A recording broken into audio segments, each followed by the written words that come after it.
There's more problems for Donald Trump. Let's talk about it. Well, Republican voters continue to give Donald Trump some reasons to worry.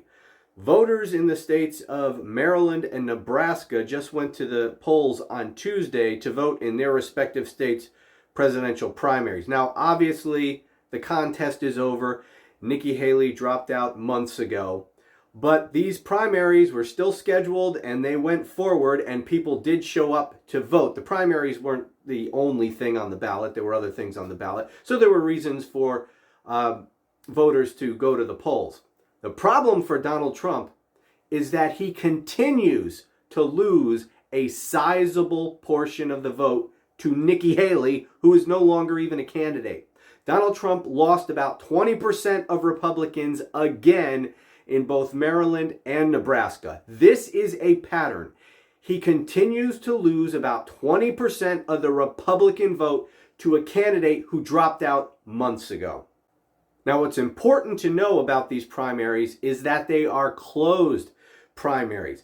These are not Democrats voting for Nikki Haley. These are Republicans voting for Nikki Haley. Only Republicans can vote. Registered Republicans can vote in these primaries, and they are showing up and they are voting about 20% against Donald Trump.